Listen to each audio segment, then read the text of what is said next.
This is a leadership conference, and being a business leader is a little bit like being the captain of a ship. You know, you've got a lot of things that you have to worry about. You have to worry about the day in, day out business of the business. You have to worry about whether your people are happy, keeping them motivated. Those are all things that you have to be concerned with. But first and foremost, your job is to set a course through what are often very treacherous waters and avoid the icebergs. First and foremost, your job is to take your business into the future. And anything that stands in the way of you doing that successfully is your enemy. Now, you often hear about businesses that succeed. You know, it's fun to write a book and say, here, I went out and talked to all these people that have done great things. I was actually reading a study recently, and it was a study not of businesses that had succeeded, but rather businesses that had failed. And this study came to a very interesting conclusion. It was a conclusion that other studies had found too. The conclusion was that 81% of shareholder value, loss of shareholder value, could be traced to a single cause, a single reason, and that reason was underestimation of strategic risk. Now, I had to look at that for a minute and scratch my head until I realized that underestimation of strategic risk is really just business school speak for a pretty straightforward idea. They didn't recognize that the light at the end of the tunnel was in fact the headlight of the oncoming train. That's what underestimation of strategic risk is about. As leaders, your job is to make decisions. And the decisions that you make can be no better than the knowledge upon which they're based. Bad knowledge, poor knowledge, leads to bad decisions, leads to bad consequences.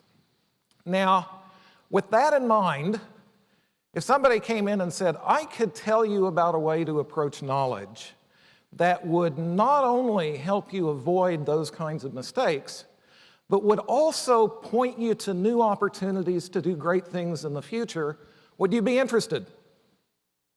I hope so, because that's what I'm here today to talk about. The foundation of leadership is knowledge.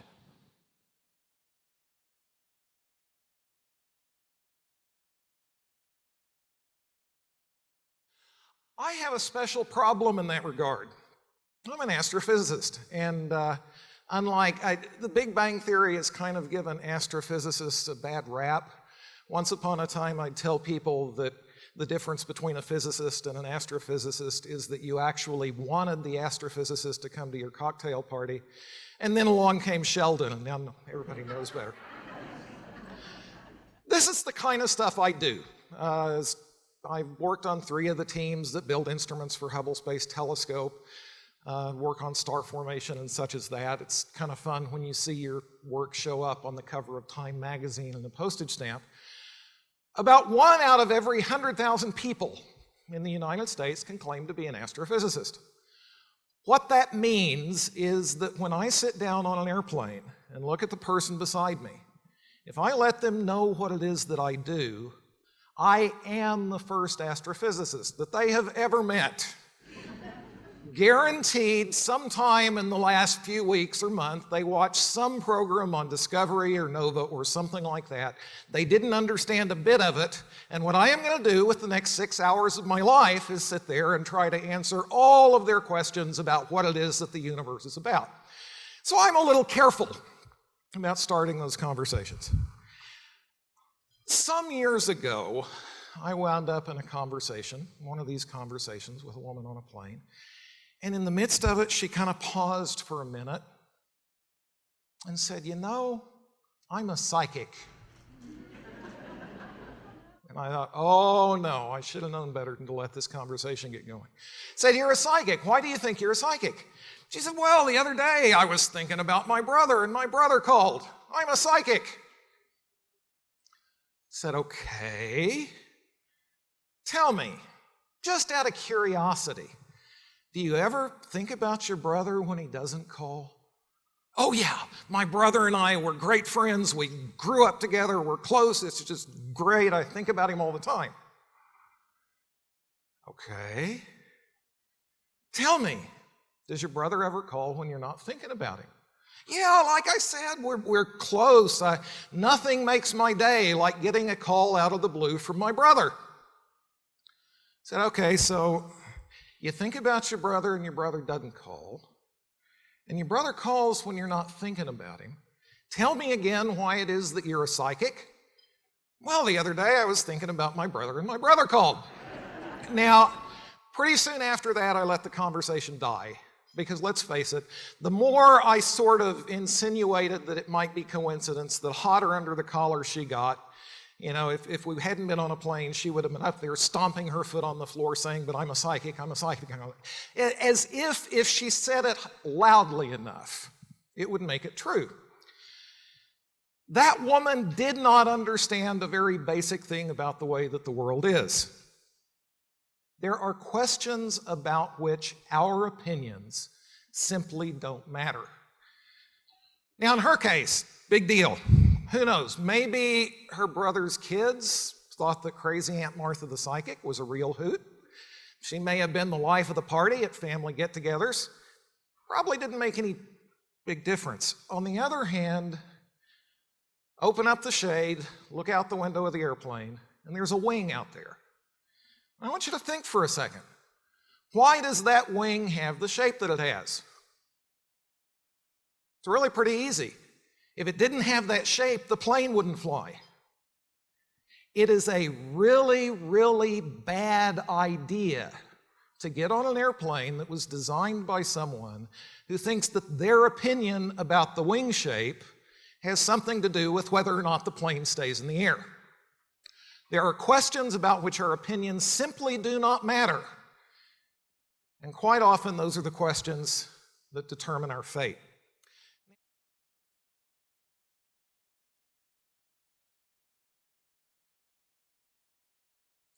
Hubble Space Telescope ultimately was a victim of what psychologists refer to as the illusion of knowledge. The illusion of knowledge. We all do it. It's the way our brains are wired. Is it comfortable to walk into a situation when you don't have any clue of what's going on? Is that a comfortable place to be? No, your brain doesn't like that. And so what you do is you start trying to figure things out. And you say, okay, I think I know what's going on. And pretty soon, I think I know what's going on becomes, I know what's going on. And after a while, you have convinced yourself that you understand it. The illusion of knowledge, and we all do it. It's the way our brains work. Some of what you know about the world is perfectly solid, and some of what you think you know about the world isn't. The illusion of knowledge. Now, it's the fancy psychologist term for it. I use a different term. This is Arizona. I'll ask for another show of hands. Who knows what a WAG is? Yeah, the people who are raising their hands are also smiling. A WAG is a wild-ass guess, is what a WAG is. Some of what you think that you know about the world, I'll include myself in that, some of what we think that we know about the world, perfectly good, fine, but some of it is a WAG. And the hard part is that we don't know which is which. And so a WAG is a little bit like that dog that you thought that you knew that was friendly and happy and all of that, until you turn your backside on it and he sinks his teeth in your butt. That's a WAG. A wild-ass guess. Back to that study of businesses, 81% of loss of shareholder value can be traced to a single cause, underestimating strategic risk. Let's state that in a little bit more straightforward fashion. 4 out of 5 failed businesses fell victim to their own WAGs. WAGs are the worst enemy you've got. Bad knowledge leads to bad decisions, leads to bad consequences. Now, in the business world, if a business fails, it's bad. Investors lose their money, people lose their jobs. In your world, though, it's worse.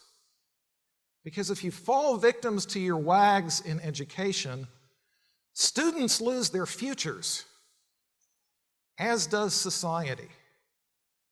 What you guys do is important. WAGs are not your friends.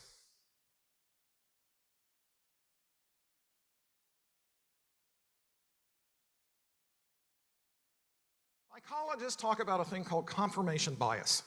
If there's something that you know about, or an idea that you like, what you do naturally is you go out and you look for reasons to believe that idea. And guess what? You find them. Pick your idea, any idea. You can find all sorts of reasons to think that that idea is correct. And so you go out and you look for those. And you say, hey, look at this. This is great. I'm right. And then there's that pesky stuff that maybe doesn't quite agree with you. And, well, you look for reasons to dismiss that. Yeah, I'm not going to pay too much attention. Confirmation bias is what's that called. It's what we naturally do. The funniest example of a story of confirmation bias that I have run into in my career. I was filming a documentary a few years ago, and the crew that filmed this documentary had recently talked to somebody who claimed to be an expert on UFO abductions, okay? You know, at UFO abductions, when somehow they always manage to find a drunk farmer somewhere and abduct them, and I don't know why it works that way, but it does. Clearly, the space aliens have a strange sense of humor. Anyway, this crew was talking to this guy who claimed that he was an expert on space aliens. And he actually made the claim that most of us at one point or other had been abducted by space aliens. And the producer of this segment looked at him and said, well, I don't remember being abducted by a space alien. And he said, oh, that's because they play with your memory. He said, well, if they play with my memory, then how am I supposed to know that I was abducted by a space alien? And the absolutely straight-faced answer this guy gave was, what you do, they always come and abduct you at night. And so what you do is when you go to bed at night, you put your underwear on backwards. And then when you get up in the morning, if your underwear is on the right way around, it proves that you've been abducted by a space alien. I guess the space aliens only know that the tag goes in back. Anyway, to be perfectly honest, if I get up in the morning and my clothes are disheveled, I hope that it was a little more interesting evening than being abducted by space aliens. This guy was just sure that there were space aliens and they were abducting us. And nothing was going to persuade him otherwise.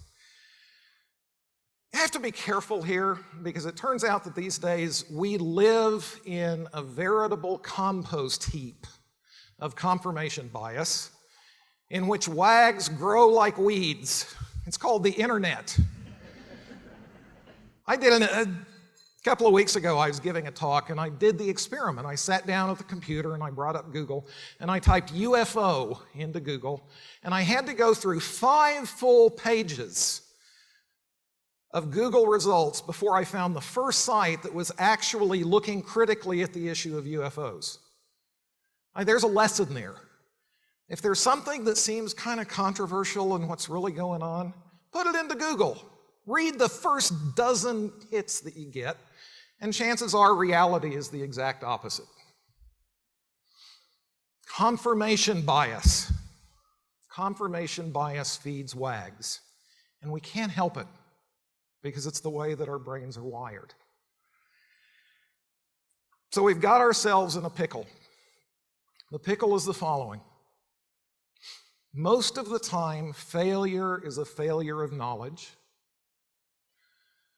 The problem is that some of what you think you know is okay, some of what you think you know is a WAG, and you don't know which is which. And what you naturally do is go out and try to confirm what it is that you already think. And that's a hard reality. You know, the title of the talk is Reality Straight Up. Here's reality. And I'm not trying to beat you over the head about it. I'm the same way. It's who we are as people. If we are going to do better than that, if we're going to find a way to overcome our worst enemy, what we're going to have to do is something different. And the something different is we're going to take confirmation bias and literally turn it on its head.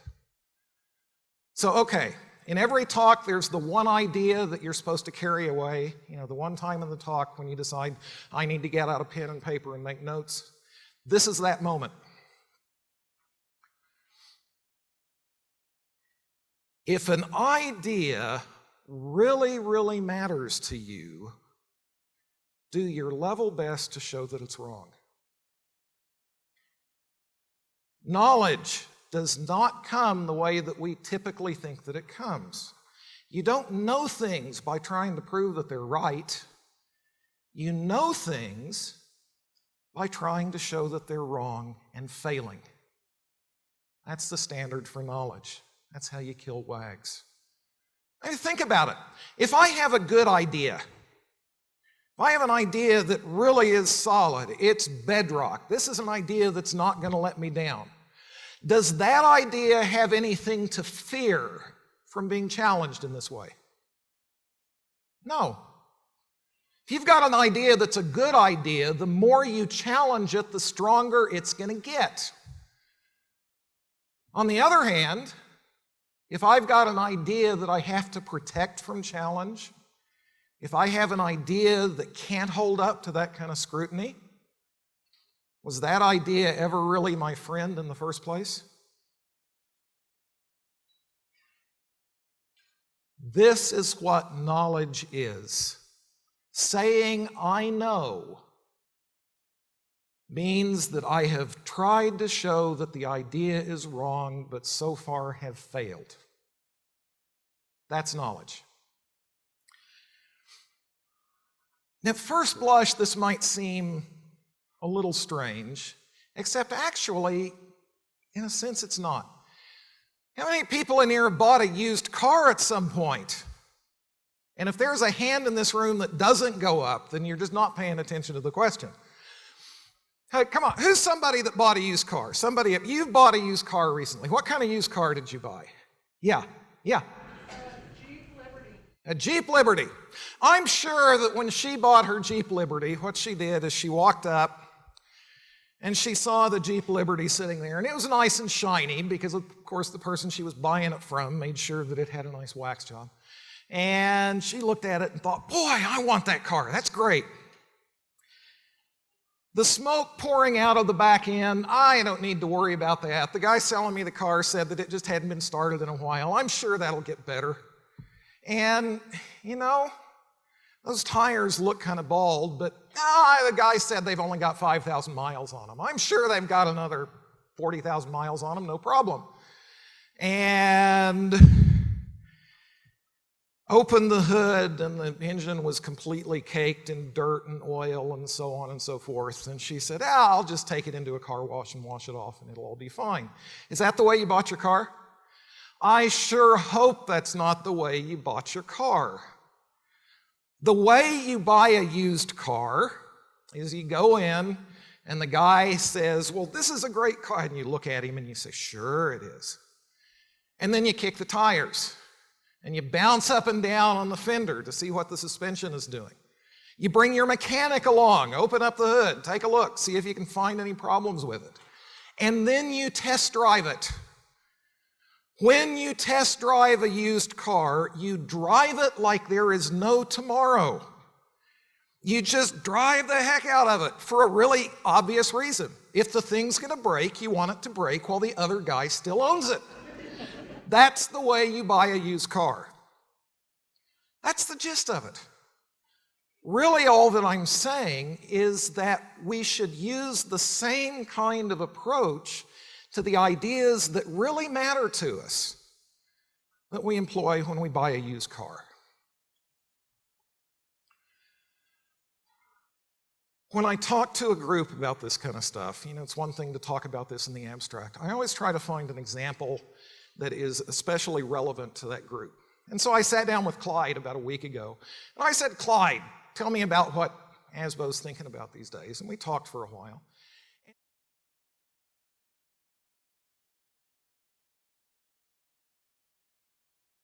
Another WAG.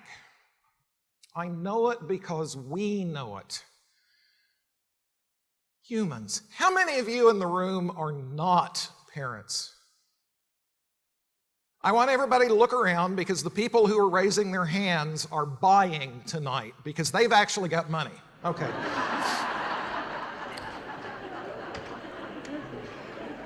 For the rest of you, is there anybody who's a parent who has not at some point had the conversation with your kid? Your kid comes in having done something completely boneheaded, and you say, "Why did you do that?"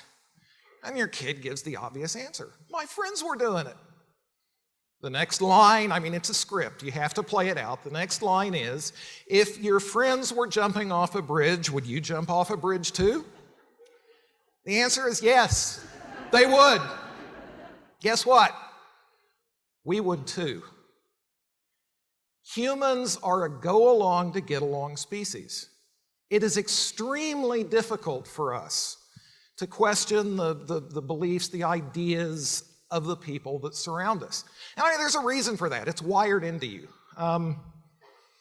Think back thousands of years ago, humans living in small groups, your survival depended upon your group.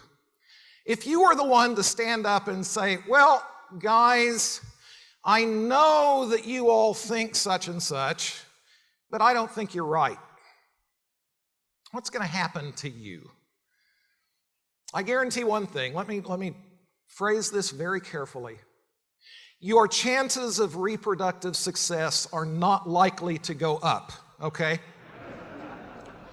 Let's face it, you are all here today because you're at the long end of a bunch of ancestors who would do anything, say anything, believe anything, so long as that meant that they got to remain a part of their group. Humans are the go-along to get-along species. I know it because we know it. Groupthink. You know the old joke about a committee is an organism with dozens of legs and no brain? Groupthink.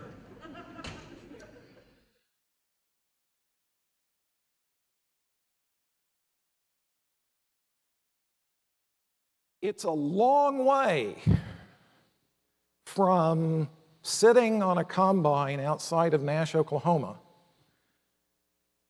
going out at the end of the day, laying on my back, looking at the sky and seeing the stars and saying, "Wow, that's cool." It's a long way from there to seeing my work show up on the cover of Time magazine and on a postage stamp. That's not a path that I took by settling for self-deception. It's not a path that I took by settling for groupthink. It's not a path that I took by buying snake oil. Wishful thinking didn't get there. Complacency didn't get me there. What got me there is simply not settling for less. I didn't, and you don't have to. Thank you very much.